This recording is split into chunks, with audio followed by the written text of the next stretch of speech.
On August 17, 1943, Technical Sergeant James McKenna stood under the wing of a P-38 Lightning at an airfield in New Guinea. He was watching a young pilot climb into the cockpit, knowing there was a good chance the man would not come back alive. The pilot was Lieutenant Robert Hayes. He was only 23 years old. He had flown 6 combat missions and had 0 kills, not because he was a bad pilot, but because he was flying an aircraft with a dangerous flaw. The Japanese were flying the Zero, a fighter that could turn faster and tighter than anything the Americans had. The P-38 Lightning was fast and powerful, but it had one deadly weakness. In a turning fight, it was slow to respond.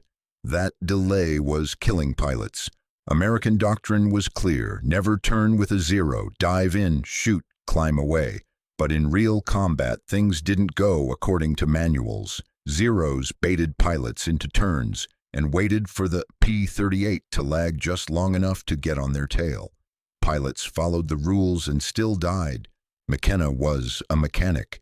He had worked on P-38s for 8 months. He didn't fly them, but he knew them better than anyone. And he knew the real problem wasn't the pilots.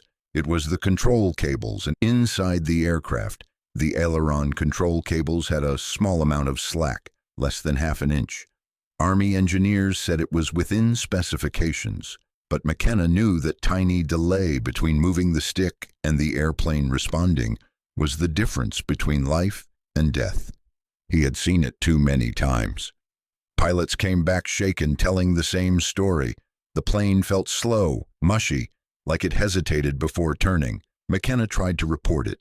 He was told changing the system would violate regulations. No field mechanic had permission to modify flight controls. Approval would have to come from engineers thousands of miles away. So McKenna made a choice. The night before Hayes's mission, McKenna stayed in the hangar alone. He took a small piece of high-tension piano wire from a scrapped aircraft. He bent it into a simple Z shape and installed it as a tensioner on the aileron cable. The modification took 8 minutes. It removed the slack completely. If anyone found out, McKenna could be court-martialed. If it failed, Hayes would die because of him, but if he did nothing, Hayes was almost certain to die anyway. The next morning, Hayes took off. 17 minutes later, he entered combat with Japanese Zeros.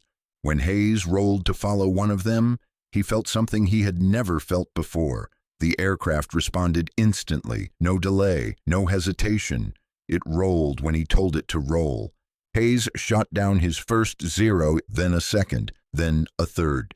He survived. When he landed, Hayes walked straight to McKenna and said only 2 words. It worked. Other pilots noticed. One P-38 was suddenly turning faster than the rest. That pilot lived. Then others asked for the same change. McKenna showed them how. Off the records, word spread from squadron to squadron, and within weeks, dozens of P-38s in the Pacific had the modification.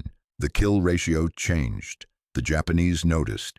Their pilots wrote reports saying American P-38s were suddenly rolling faster than before. Familiar tactics no longer worked.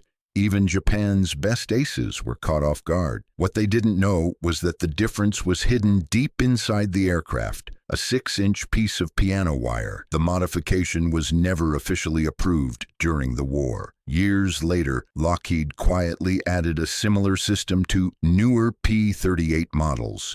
McKenna got no credit. Hayes survived the war. So did many others. Every year, Hayes called McKenna to thank him.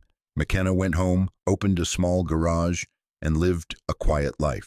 He never called himself a hero. He said he was just a mechanic. But historians later estimated his simple, unauthorized fix saved dozens of lives.